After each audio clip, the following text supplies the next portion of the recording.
Perfecto, muchísimas gracias, comisionado. Quisiéramos iniciar la conversación preguntándole a su consideración cuáles son estos principales desafíos que enfrentan tanto autoridades municipales en materia de seguridad pública. Si nos puede platicar, por favor. Claro, a ver, me parece que lo más importante o el principal reto que hoy tienen las policías a nivel local tiene que ver con el tema de la legitimidad y la confianza. Es decir, no se puede construir paz y seguridad sin una institución en la que los ciudadanos puedan hacer equipo para construir la seguridad como una meta colectiva. Entonces, me parece que ese es el principal reto, ¿no? Cómo utilizas la política pública de tal forma que sí combatas al crimen, sí combatas la impunidad, pero que al mismo tiempo te permite ir creciendo en confianza, en percepción de desempeño, y que al final del día esto va a redundar en un tema de legitimidad que te permita que el encargado de hacer cumplir la ley, digamos, tenga ese reconocimiento que debe tener o esa ejemplaridad para poder llamar al orden a los otros. Claro, y dentro de esa legitimidad y confianza que usted menciona, ¿y qué estrategias considera que son efectivas para prevenir el delito y también con ayuda de la comunidad? Bueno, principalmente me parece, a ver, el tema de seguridad hay que entenderlo claramente en su diagnóstico y tiene una parte muy pequeñita que tiene que ver con armas, con patrullas, con tema policial. Sí la hay, pero lo principal es generar las condiciones de legalidad de tal manera que la narrativa pública sea creíble. Es decir, ante cualquier rompimiento del orden establecido, pues tengas la capacidad de que haya consecuencias para efecto de desincentivar el que haya conductas delictivas, ¿no? En ese sentido, me parece que el tema preventivo, por ejemplo, lo que hemos hecho en Morelia, tiene que ver con un sistema, digamos, un pequeño sistema penal que genera consecuencias de las cosas a nivel local, y logra desincentivar también el que las conductas pequeñas vayan creciendo a delitos y te empieza a poner orden en la política pública a nivel local. Y al mismo tiempo, ¿no? Esa prevención la haces, digamos, a través del mensaje de aplicar la ley para todos, desde las cosas más básicas. Entonces, cobra sentido el que las faltas administrativas, como temas menores, digamos, impidas que vayan creciendo con gente que está en conflicto con la ley, de tal forma que realmente logras hacer prevención. El tema importante en la prevención no solamente es evitar la conducta, sino qué pasa cuando hay esa conducta. Es decir, hay una serie de faltas administrativas o rompimientos de la ley menores que te van llevando a esa escalada de violencia, pero lo importante es que logres que haya consecuencias. Esas consecuencias no necesariamente son castigos, sino que vayas encontrando el diagnóstico claro de lo que hay detrás. Ejemplo, ¿no? El 80% de las llamadas hoy, por ejemplo, en Morelia, tienen que ver con violencia familiar, ¿no? Y en muchos de los casos tienen que, digamos, el generador de la violencia tiene que ver con drogas o el alcohol, ¿no? El consumo excesivo. Entonces, si tú no logras desarticular el problema que hay de fondo, ¿no? Vas a seguir teniendo, digamos, esa situación. Entonces, el sistema cobra sentido en el momento que dices, bueno, para prevenir necesito entender a qué nos estamos enfrentando y al mismo tiempo también dándole solución al ciudadano. Es decir, en estos casos, ¿de qué sirve, por ejemplo, estar arrestando al ciudadano? ¿Cómo podemos darle salida a través de sesiones de alcohólicos anónimos, de tratamiento de adicciones, de tal forma que logres desarticular, digamos, a través de darle herramientas a los ciudadanos, la problemática que estás detectando? Entonces, me parece que la prevención va en ese sentido. Por un lado, tener una clara idea de aplicación de la ley a través de una autoridad que debe ser ejemplar y al mismo tiempo aquel que hace un rompimiento del orden social, darle como consecuencia, digamos, las herramientas para que pueda liberar el problema que tiene de fondo. Claro, que también tiene que ver con este tema de la justicia cívica, ¿no? Y no tanto faltas, bueno, sancionar, sino que sea restaurativo también, ¿no? Como usted mencionaba, desde el origen, ver qué es lo que está causando esa violencia, que la conducta no se vuelva a repetir. Exactamente, es decir, esa es como la lógica. Luego creemos que la situación de desorden implica grandes cosas. Es cierto que nuestro país ha ido creciendo de tal manera esa sensación, digamos, como de falta de gobernabilidad, de desorden, que ponen en entredicho muchas veces las instituciones. Entonces, la gran pregunta es, a ver, ¿cómo vas a combatir el secuestro? ¿Cómo vas a combatir el robo de vehículos si no hay una narrativa creíble o una política pública que ponga cuestión o que ponga orden en cuestiones mucho más sencillas? Es decir, en nuestro país tiras basura y no pasa nada, te pasas un semáforo y no pasa nada, robas y si no eres detenido en flagrancia o matas si no eres detenido en flagrancia no pasa absolutamente nada. Entonces, el planteamiento es un planteamiento de orden legal, de orden jurídico y al mismo tiempo de un cambio cultural. Es decir, cómo sumamos a todos. No, no puedes tener, digamos, una operación de construcción de paz, por un lado la autoridad y por otro los ciudadanos. Es decir, tienes que lograr un cambio cultural en ambos lados en el que aspires a que la norma se respete, empezando por la propia autoridad. Entonces, va por ahí, es decir, si logramos que la norma se respete, porque siempre ante un delito hay la ruptura de una ley, ¿no? O una autoridad que ha sido omisa en hacerla cumplir, me parece que ya vas de gane. El 90% de las problemáticas están ahí. El resto, digamos, ha ido cooptando las instituciones, ha ido erosionando la legitimidad que se tiene y bueno, el reto es cómo limpias, cómo ganas legitimidad a través de aplicar la ley y al mismo tiempo también de buscar ese gran pacto entre los ciudadanos y la autoridad. Esto implica no solamente una visión un poco idealista, en el sentido de decir, pues vamos a esperar que las cosas cambien o que aspiremos a un cambio cultural. Es un hecho también que estamos en temas de orden público, un tema de seguridad. Entonces, tienes la función de tratar de llamar al cambio, ¿no? Por las buenas o por las malas, es decir, a través de dar las herramientas o también de un tema punitivo, pero la circunstancia es cómo privilegias que haya un cambio cultural a través de dar estas consecuencias positivas, digamos, del comportamiento, que me parece que eso es, digamos, la manera más hiperpreventiva que hay para el tema de la seguridad de nuestro país. Claro, también sabemos que hay organismos tanto nacionales como internacionales que trabajan con los municipios en programas, ¿no? Para prevenir el delito. Por ejemplo, hacen talleres con las familias, con los niños. ¿Usted qué programas o iniciativas considera que han demostrado que son exitosas en este tema de reducir también la violencia y los crímenes, ¿no? En las ciudades.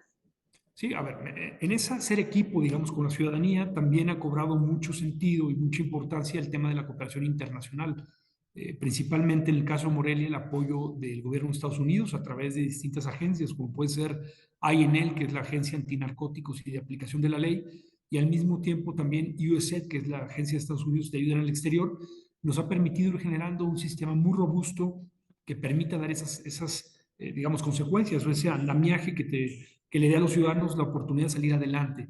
Por ejemplo, en el caso de concreto de la policía de proximidad y de la estrategia de justicia cívica, pues detrás hay todo un tema de prevención a través de instituciones en las que vas detectando los factores criminológicos de cada uno de los infractores en su etapa temprana y le empiezas a dar, digamos, como las soluciones adecuadas. Entonces, detrás, digamos, de estas instituciones, de este trabajo conjunto que atiende las consecuencias y además las causas de la violencia, pues te permite ir como formando cosas bien interesantes. Entonces, hay instituciones, digamos, muy valiosas. Hoy también el tema de las drogas a nivel local, digamos, es el principal flagelo en cuanto a la generación de violencia, que si no hacemos algo, digamos, tendremos una crisis sanitaria como la que ya podemos ver en otros países como Estados Unidos. Entonces, todos estos esfuerzos, sin duda alguna, tienen que ir al origen, es decir, no podemos estar solamente peleando las consecuencias, sino que tenemos que ir de manera preventiva a encontrar qué es lo que está ocasionando. Hoy tema de drogas, un tema de salud pública a nivel local que tiene que ser tratado, un tema de adicciones, para evitar la escalada de violencia, ¿no? Entonces, todo este tipo de programas educativos, ¿no? Terapéuticos, pues permite ir en ese sentido. Tú analizas la violencia en todas sus fases, ¿no? Y tiene que ver con el control de la ira, con tema psicológico, ¿no? La salud mental ha tomado una importancia radical, post pandemia, y eso ha implicado también reestructurar, repensar la seguridad desde estas nuevas premisas que te permitan, insisto, dar las herramientas suficientes para atenderla. Lo más importante es, sin duda, tener claro a qué nos estamos enfrentando para después orientar los recursos de manera real que te permita, ¿no? Atender estas problemáticas. Entonces, la cooperación internacional ha jugado un papel prioritario en ese tema desde el punto de vista de acompañamiento técnico y al mismo tiempo para facilitar o generar estos equipos que se van haciendo con la sociedad civil de tal forma que las herramientas o las terapias o los portafolios de servicio van tomando sentido ya a nivel local. Perfecto, también el caso de esta violencia, ¿no? Que sufren las mujeres. ¿Cómo se está bueno, cómo considera usted que se debe de trabajar en ese sentido? ¿Cuáles serían como estas estrategias puntuales en ese tema? Bueno, el tema de la violencia familiar y en concreto, porque de ahí se deriva un alto porcentaje de una violencia contra la mujer, pues es una epidemia. Sin duda alguna es el flagelo principal, no solamente en Morelia, sino en muchas ciudades del país, ¿no?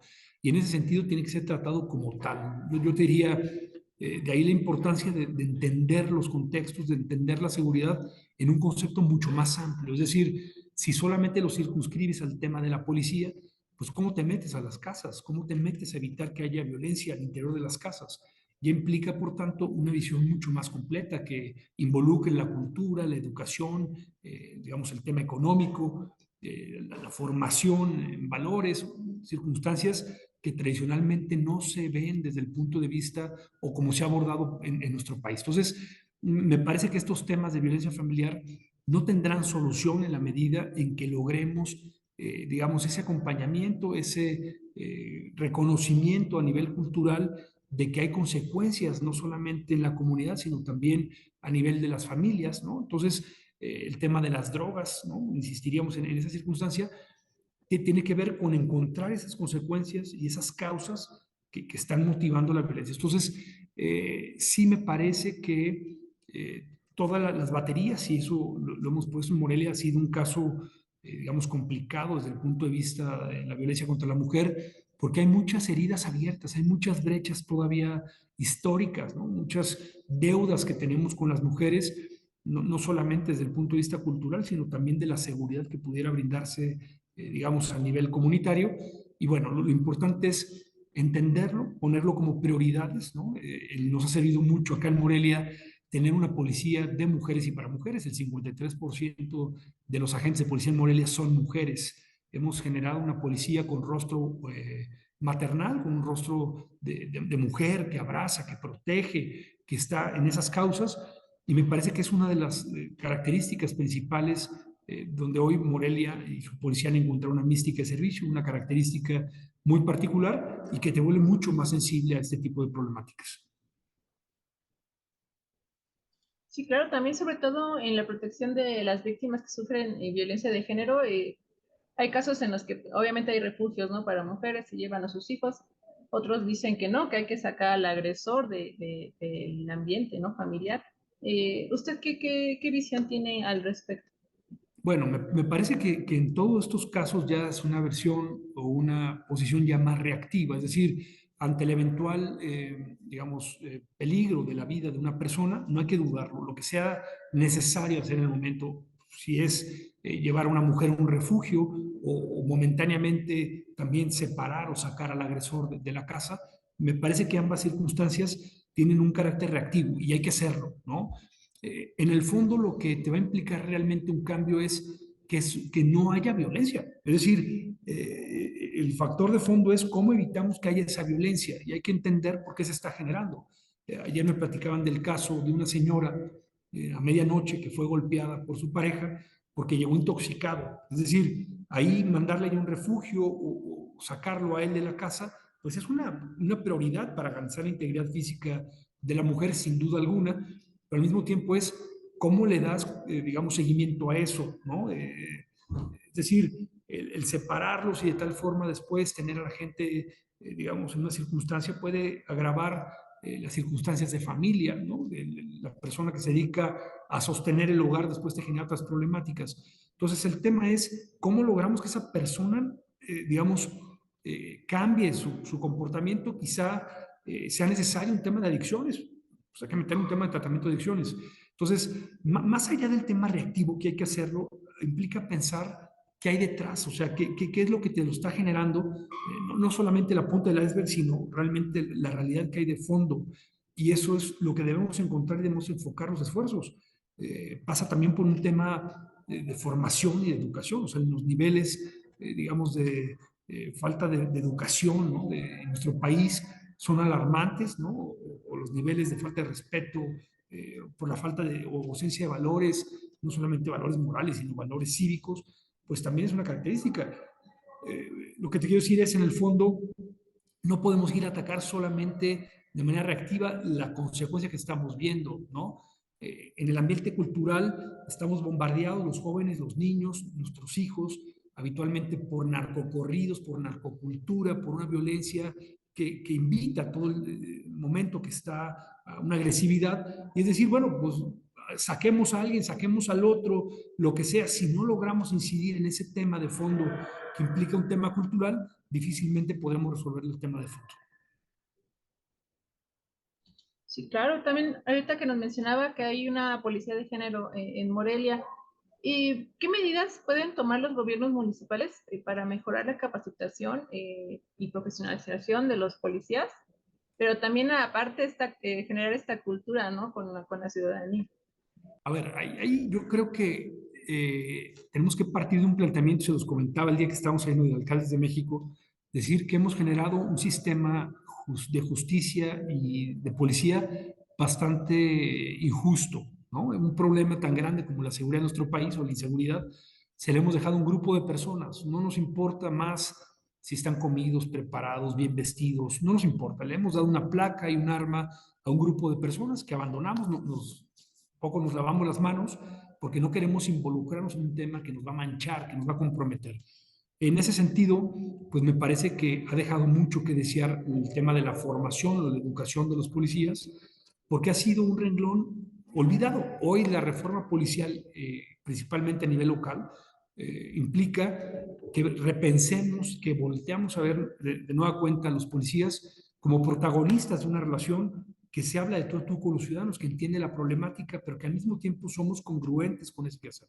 Eso implica que cuidemos a quien nos cuida, desde formarlos, desde darles buenas prestaciones, pagarles bien, garantizarles las necesidades más básicas, de tal forma que puedan avanzar en ese sentido. Y por otro lado también implica después de ese paso ir generando la ejemplaridad. Es decir, decíamos, no podemos esperar, digamos, que alguien nos dé algo que no está dispuesto a dar. La reforma policial implica mucho crecimiento hacia el interior, que el policía reconozca en un espejeo cultural cuál es el cambio y cuál es el alcance de su trabajo, qué se espera de él, ¿no? Que eso también es un tema muy importante para que al mismo tiempo pueda replantearse su relación con la sociedad y con los ciudadanos. Entonces, la formación es un tema sumamente valioso que te ayuda como política pública para eso, para que el policía pueda verse con otros ojos, pueda verse en un ámbito mucho más amplio, un ámbito de cambio cultural, de agentes de cambio, digamos, en un contexto mucho más amplio que permita primero revalorizar y resignificar pues el alcance que tiene su función y que eso tenga una repercusión en la sociedad. Me parece que eso es importantísimo, para eso sirve principalmente la formación, primero para generar ese espejeo cultural del policía y dos, evidentemente para tener policías mucho más profesionales, que esto pues redunda en confianza y en legitimidad por parte de los ciudadanos. Claro, y esta profesionalización también va acompañada, ¿no? De uso de nuevas tecnologías. Y a su consideración, ¿cómo ayudan las tecnologías a prevenir el delito y a fortalecer la seguridad en el municipio? Fíjate que me parece que es un tema de primer orden, no solamente porque ya cambió el paradigma del número de policías. Normalmente en México tenemos también un déficit muy importante de los policías, de los agentes de policía que tendríamos que tener en cada una de las instituciones. Ha ido cambiando porque también nunca hemos tenido el suficiente personal o estado de fuerza que implicaría en términos reales pues atender esta circunstancia. Y es ahí donde la tecnología juega un papel muy importante para desdoblar la eficacia de las policías, ¿no? Pensando, por ejemplo, el tema de videovigilancia, en donde Morelia ha avanzado de manera muy importante, pues nos ha implicado, aunque tengamos una policía pequeñita de 800 agentes, y el paradigma es no ya el número de policías, sino lo que realizan, las actividades que realizan, en términos de eficacia, sí te permite decir, oye, a ver, necesito la tecnología, la videovigilancia, para evitar estar moviendo a los policías de un lado a otro de manera innecesaria. Quizá con conectar una cámara podemos darnos cuenta que el vecino es el que está estacionando su coche y no es una persona ajena, digamos, y está generando miedo o temor en la cuadra. Entonces, la tecnología es hoy una policía moderna, no puede concebirse sin el uso de la tecnología. Pero no solamente se agota en la tecnología como tal, no es suficiente tener cámaras. ¿Para qué queremos tener cámaras? La tecnología tiene que tener una explicación al final del día que te permita responder a la pregunta de qué le sirve a los ciudadanos, de qué les sirve. El tema de biovigilancia pues no es porque tengas muchas cámaras. ¿De qué te sirve si no las vas a estar monitoreando? ¿Qué vas a hacer con esa información? ¿Cómo la vas a procesar? ¿De qué le va a servir al ciudadano? ¿Cómo va a ganar legitimidad el policía? Entonces, me parece que aquí es donde empiezas a jugar con la tecnología que hoy es indispensable para rendir cuentas, para tener una estrategia, digamos, de transparencia absoluta, que es una característica también de una policía moderna, pero al mismo tiempo también que te permita cumplir, digamos, con los cometidos o con las propuestas que tengas. Regreso un poquito al ejemplo de las cámaras. En Morelia, al inicio de la presente administración, teníamos 4 cámaras para toda la ciudad por parte de la institución. Hoy tenemos 5.500 cámaras, sitúa Morelia como una de las ciudades más videovigiladas de México, con 5.5 cámaras por cada 1,000 habitantes. 1.800 de estas cámaras son propiedad municipal y el resto son de ciudadanos. Imagínate hace 3 años que la policía se presentaba con el vecino para que conectara sus cámaras de su changarro, de su casa, pues había una desconfianza crónica. Decían, ¿sabes qué? Con la policía no quiero nada. Hoy tenemos 3.800 vecinos que han decidido voluntariamente, después de 2 años, pues prestar esas cámaras como ojos a la policía. Entonces dices, ahí la política pública cobra sentido. No es tener cámaras por tenerlas. Nos propusimos tener cámaras de vecinos porque implicaba que el policía saliera a buscar la confianza del ciudadano. Entonces, esa política pública, además de darnos información, de darnos, digamos, muchas imágenes que han aclarado crímenes, que rompen esa inercia de impunidad, al mismo tiempo ha sido el pretexto perfecto de entender una política pública para ganar confianza y legitimidad con los ciudadanos. Sí, claro, también el mensaje sería adecuar esta tecnología que también te permita eficientar, ¿no? El trabajo del día a día, que te permita, pues también reducir cargas, ¿no? Muchas veces administrativas, pero para que te puedas enfocar en otras acciones que realmente impacten, ¿no? La sociedad. Que esa es la gran ventaja, sin duda, de la tecnología, es decir, cómo vienen a ser un factor o un elemento que ayuda a la policía para desentenderse cosas administrativas, ¿no? Para facilitar las cosas, pero que al mismo tiempo te permiten encontrar una mística de servicio, ¿no? Hay un momento en el que las policías están en entredicho en muchas partes del mundo. Hoy la tecnología permite, y me parece que la experiencia de Morelia ha sido lo principal, pues cobrar sentido. Por ejemplo, en el caso de Morelia, se ha utilizado la tecnología para buscar a niños, personas extraviadas, pero principalmente niños, en las primeras 72 horas, ¿no? Que esto ha sido un tema muy importante, que ha vuelto que la policía se convierta en un especialista en encontrar niños en época temprana, en estas primeras 72 horas. Entonces, el tema es de qué te sirve la tecnología, para qué la quieres y cómo la vas orientando. La tecnología por sí misma no es ni buena ni mala, ni efectiva o poco efectiva, sino que en realidad te permite tener claridad en los objetivos, en la mística de servicio de cada una de las instituciones y de ahí el valor que tenga de aplicarla, ¿no? Hoy, insisto, se requiere tecnología, cualquier policía la requiere, pero tienes que tener claridad para qué la vas a utilizar, porque si no, el descontento todavía es mayor. Hoy la policía en muchos lugares no logra satisfacer las expectativas que se tienen por parte de los ciudadanos. Entonces, bien utilizada la tecnología, su principal beneficio es ese. Te quita carga administrativa, te permite, ¿no? Por ejemplo, en el caso de Morelia, en este concreto ejemplo, buscar a niños con drones, con patrullas, con cámaras inteligentes, con reconocimiento facial, y en lugar de destinar 20, 25, 30 policías a una búsqueda, es suficiente con que mandes una patrulla que reconoce rostros para hacer exactamente lo mismo y ser mucho más efectivo. Pero siempre con una motivación que implique, digamos, como impactar el tema cultural. Perfecto, comisionado. Pues yo le agradezco muchísimo el tiempo. No sé si nos quiere agregar un comentario final. Pues muchas gracias a ti. Bueno, me parece que hoy las policías estamos en un reto sumamente interesante. Tenemos la principal encomienda que es aplicar la ley, pero en un momento en el que la ley pues ya no es el rasero ni el referente principal ni en nuestro país ni en muchas partes del mundo. Entonces, por lo tanto, la legitimidad de las policías está un poco, digamos, quebrada, está un poco necesitada de soporte. Las policías en el mundo van buscando su razón de ser. Hay países donde abiertamente están buscando desaparecer las policías porque no han dado respuesta a las inquietudes más importantes de los ciudadanos. Hoy me parece que ese es el principal reto. Si queremos que haya paz y seguridad en nuestro país, implica que reconstruyamos la idea de la policía, que tengamos policías ejemplares, policías que reenamoren y reconquisten a los ciudadanos para que los ilusionen y juntos se pueda hacer este equipo, ¿no? Que permita tener la seguridad como una meta colectiva, como una meta a la que aspiremos todos, una meta que se comparta en este país. Eso es lo que necesitamos, estar unidos en un ámbito, digamos, de legalidad, de cero impunidad, pero sobre todo de ejemplaridad, de dejar la chapuza, de dejar la tranza, para juntos construir. Mientras eso no suceda, no habrá paz y seguridad en nuestro país. Perfecto, sí, sí, comisionado, pues muchísimas gracias por el Muchas gracias. espacio y si nos permite, seguimos en contacto. Claro que sí, Marta. Me dio gusto saludarte. Que esté muy bien, hasta luego. Luego, bye.